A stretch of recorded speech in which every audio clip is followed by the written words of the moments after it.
So, hello everyone. Ngayon, pag-uusapan natin kung paano gumawa ng instructional video gamit ang ating PowerPoint.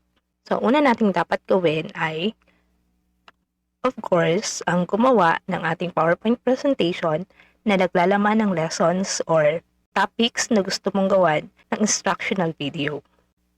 So, assuming ito yung nagawa nating PowerPoint presentation para sa gagawin nating video lessons. Siguro familiar na ang marami sa inyo doon sa notes button ng ating PowerPoint presentation. Mula sa right side, bandang baba, makikita natin yung zoom level, kung ilang percent yung naka-zoom in or naka-zoom out ang ating slides dito sa naka-flash sa screen. Then, katabi ng zoom level ang reading view button, slide sorter, and normal view. At katabi ng normal view ang notes. So, pag tinik po natin ang notes, ay makikita ka dyan na click to add notes. So, para makapag-add ng notes, click nyo po yan and type yung magiging guide nyo kapag kayo ay nagpe-present na or nagre-record na ng slideshow. Mamaya kasi merong part ng record slideshow na pwede natin gamitin itong notes. Kaya, binanggit ko lang po ngayon. Kung ready na tayong mag-record ng ating slideshow, hanapin natin yung tabs sa taas. Ito po yung mga tabs. File, Home, Insert, Design, Transition, Animation, Slideshow, Review, View, and Help. I-click po natin yung slideshow. At pagka-click ng slideshow, sa baba, hanapin po natin yung record slideshow. So, i-click po natin yung record slideshow na iyon. Ganito po yung magiging hitsura ng ating screen after clicking the record slideshow button. O, tingnan po natin, isa-isahin po natin yung mga buttons na pwede natin gamitin para malaman natin kung kailan at kung paano natin magagamit at ma-maximize yung mga buttons na yan. Unahin po natin yung nasa itaas. So, mula sa kaliwa, ito po yung mga buttons na makikita natin. Ito pong red button na ito ay for record. Pag click mo po ito, mag-i-start ka na ng pagre-record. After ng record button is the stop button. Ito po ay, halimbawa, nag-start ka ng mag-record and mali ka ng sinabi. Pwede mo pong i-click yung stop and then click yung clear para matanggal yung ni-record mo para sa slide na yon. And then after ng stop is replay. Kapag nakapag-record ka na at gusto mong makita yung preview ng mga nagawa mo ng records sa bawat slide, pwede pong i-click yung replay. Sa bandang gitna po, sa taas, meron tayong notes. Ito po yung sinabi ko kanina na kapag meron kang nilagay sa part ng notes sa iyong presentation, pwede mo siyang makita habang ikaw ay nagre-record. So, click po natin ito at lalabas po kung ano yung nakalagay sa notes ng iyong presentation. So, pwede mo po itong maging guide kung ano ang iyong sasabihin habang ikaw ay nagdi-discuss. Ito pong nakalagay sa notes na ito ay hindi po yan makikita ng bata. After na i-save mo yung record slideshow, hindi po nila makikita yung part na to. So, ikaw lang o yung presenter lang yung makakakita at makakabasa ng statement na nakalagay dyan sa notes. So, after ng notes is yung icon na may capital letter A and arrow up na for making the text larger. Yung text po na sinasabi dyan is yung text na nasa notes. So, pag click mo po yung icon na to, yung text o yung letter na nakalagay dito sa notes ay lalaki. So, halimbawa, ito pong part na to ay medyo maliit po siya and probably hindi nyo na po siya nababasa. So, pwede nyo pong i-click, pwede po nating i-click yung make the text larger button para lumaki siya. Ayan. So, mas nakikita at mas nababasa na po siya. So, yung katabi naman, capital letter A din pero arrow down. Ito naman yung button for making the text smaller. So, let's say na ang laki naman, sobrang laki naman ng mga letters o ng mga text na nasa notes na kailangan mo pang i-scroll down para babasa ng buo. So, i-click mo naman yung make the text smaller button para lumiit naman yung mga text o yung mga letters. So, after naman ng button na yon is the clear button. So, sabi ko nga kanina, kapag meron kang nasabing mali o hindi dapat kasama sa discussion, ay pwede mong i-click yung stop. So, after clicking the stop button, ay i-click mo naman yung clear button. Pag click mo yung clear button, meron pong dalawang choices doon. Kapag nagsimula ka ng mag-record, clickable na po itong dalawa. So, ang nakalagay po dito ay clear recordings on current slide. Ito po yung i-click mo kapag ang mali mo ay yung nasa slide lang na naka-flash sa screen. Kung okay naman yung nauna na mga ni-records mo, na hindi mo naman sila kailangang i-delete or hindi mo kailangang i-clear yung recordings doon, ito lang po ang pipindutin mo. Clear recordings on current slide. So, yung pangalawa, clear recordings on all slides. Kapag gusto mong tanggalin yung lahat ng ni-record mo from slide 1 hanggang last slide, i-click mo yung button na to. And then next after the clear button is the settings. Pag click natin yung settings, meron tayong dalawang makikita doon. Una is the microphone. So pwede mong iset kung anong microphone yung gagamitin mo sa pagre-record. Kung built-in microphone ba or external microphone. And then, ganun din sa camera. Pwedeng built-in camera, installed camera, or external camera na pwede mong gamitin at nakakonect sa laptop mo. So, yun po yung mga nasa taas na buttons. Sa baba naman, start tayo sa bandang kanan. And ito po yung preview video, kung ano yung kita or kung ano yung kinakapture ng camera. Ngayon, hindi siya clickable kasi naka-off ang ating camera. So, pag in-open natin yung camera, pwede na po nating i-click yung camera preview. O kapag naka-on yung camera at naka-on din yung camera preview, makikita po natin yung mukha natin na kinakapture ng camera. Kapag clinose po natin yung preview camera, hindi natin makikita dito sa PowerPoint pero kinakapture ng camera yung mukha natin. At makikita pa rin po tayo sa presentation or sa video na ginagawa natin. So, para safe, kung gusto mong makita ka ng mga estudyante sa presentation or sa instructional video na ginagawa mo, i-click mo yung camera. Pero make sure na naka-click din yung preview para alam mo kung ano yung magiging itsura after mong gawin or after mong i-save yung video na ginagawa mo using PowerPoint. So, yan. After po ng camera is the microphone. So, yung microphone, syempre kung gusto mong mag-insert ng iyong discussion, kung paano mo i-discuss yung lesson na naka-flash sa screen. So, maganda na naririnig din ng students habang sila ay nanonood.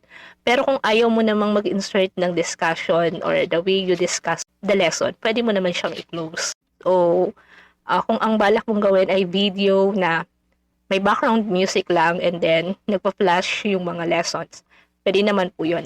Nasa atin naman po yun kung ano yung gusto natin gawin. After ng microphone, ay iba't ibang kulay. So, this can be used sa pen color or highlighter color natin. So, after ng colors na ito, parang marker na icon, which is the highlighter. So, kung paano natin ginagamit yung highlighter, ganun din yung paggamit natin sa highlighter button na ito. Kapag merong part ng presentation na gusto nating i-highlight, pwede nating i-click yung highlighter, pumili tayo ng kulay, and i-swipe natin siya sa text or sa words na gusto nating i-highlight. So, ganyan po siya. Na-highlight po niya yung mga important terms para mas makita ng bata. Ayan. So, after po ng highlighter is the pen. Yung pen ay pwede natin gamitin kapag magsusulat tayo ng computations, formula, or magpapakita tayo sa bata ng paraan kung paano natin i-compute or isosolve yung isang problem. So, para magamit siya, click po natin yung pen, and then pili tayo ng kulay, and then magsulat tayo gamit yung mouse, or kung meron tayong writing tool para mas mabilis at mas maayos yung magiging sulat natin sa PowerPoint. So, try po nating magsulat. gamit ang mouse. So let's say ang topic po namin ay second law of motion. At ibibigay sa kanila yung formula ng second law of motion. So F equals M multiplied by A. Force is equal to mass times acceleration. So yan po. Pero yun nga, highly suggested na gumamit tayo ng writing tool kasi mas mabilis tayong makakapagsulat at mas maayos din na maiintindihan ng bata yung sinusulat natin. So after po ng pen is the eraser. So syempre kung meron tayong pansulat, meron din tayong pambura. So kapag meron tayong nasulat o na-highlight na words na hindi naman dapat i-highlight or isulat, i-click po natin yung eraser and then swipe natin siya sa part na gusto nating tanggalin. Bubura po niya yung highlighter at yung pen. After po ng eraser, ang next ay, ito pong maliit na to sa bandang left side, ay yung slide number. Ito yung magsasabi kung nasaang slide ka na. Ang nakalagay po dyan ngayon ay slide number 1. Since hindi pa naman tayo nag-start. And then sa baba nun ay timer. So meron pong timer na magsasabi sa iyo kung nakakailang minuto or nakakailang segundo ka na ng nire-record mo. At magbibigay din sa iyo ng idea kung ilang minutes yung duration ng iyong video na ginagawa. So ito po yung mga buttons at mga parts na makikita natin sa screen kapag clinic natin ang record slideshow. So ngayon, let's try to record using this for the module 6 ng grade 7. So i-close ko na po yung camera. Ayan. So unang gagawin to start the record is click the record button.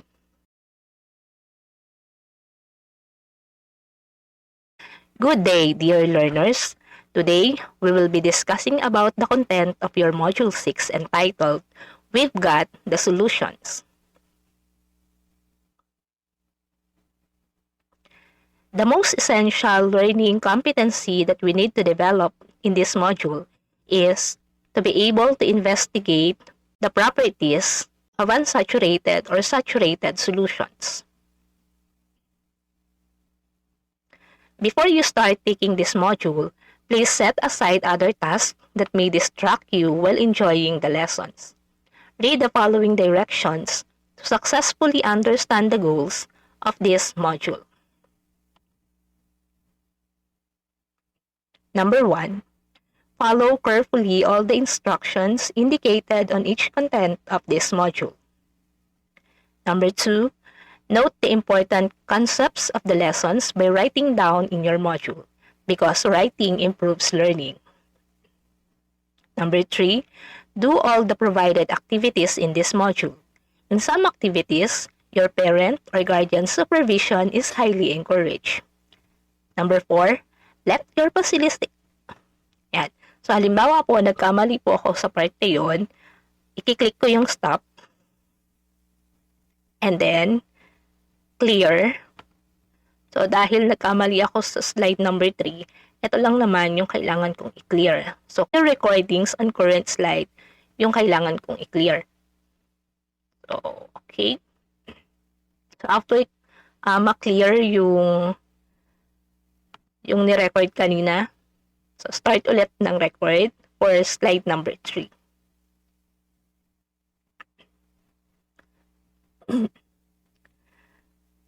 Dear learners, before you start taking this module, please set aside other tasks that may distract you while enjoying the lesson.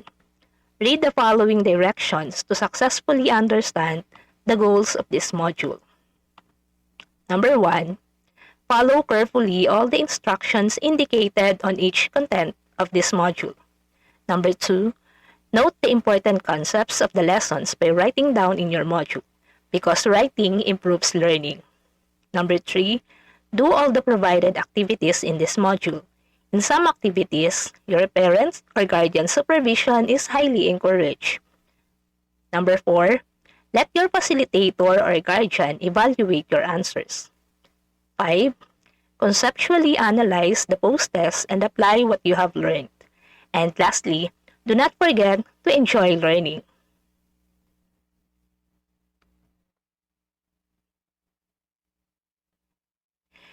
In this module, you will investigate the properties of unsaturated or saturated solutions. Specifically, this module will help you to define solutions operationally and identify and describe the components of a solution. Describe the properties and characteristics of common solutions. Investigate the effects of the nature of solute and solvent in a solid, liquid, and gaseous solution. And perform an experiment on saturation of solutions and differentiate saturated, unsaturated, and supersaturated solutions. Ayan. So, let's say, kunwari, natapos mo na pong i-record yung lahat ng slide for that lessons or for that topic.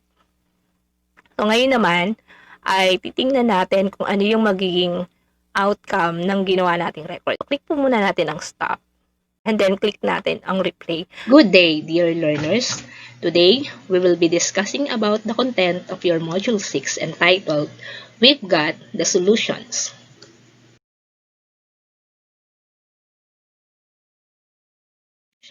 The most essential learning competency that we need to develop in this module is to be able to investigate the properties of unsaturated or saturated solutions. Dear learners, before you start taking this module, please set aside other tasks that may distract you while enjoying the lesson. Read the following directions to successfully understand the goals of this module. Number 1. Follow carefully all the instructions indicated on each content of this module. Number 2. Note the important concepts of the lessons by writing down in your module, because writing improves learning. Number 3. Do all the provided activities in this module. In some activities, your parents' or guardian supervision is highly encouraged. Number 4. Let your facilitator or guardian evaluate your answers. 5. Conceptually analyze the post-test and apply what you have learned. And lastly, do not forget to enjoy learning.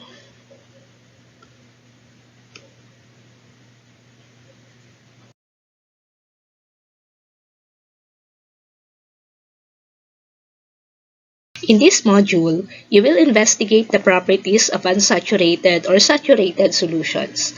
Specifically, this module will help you to define solutions operationally and identify and describe the components of a solution. Describe the properties and characteristics of common solutions. Investigate the effects of the nature of solute and solvent in a solid, liquid, and gaseous solution. And perform an experiment on saturation of solutions and differentiate saturated, unsaturated, and supersaturated solutions.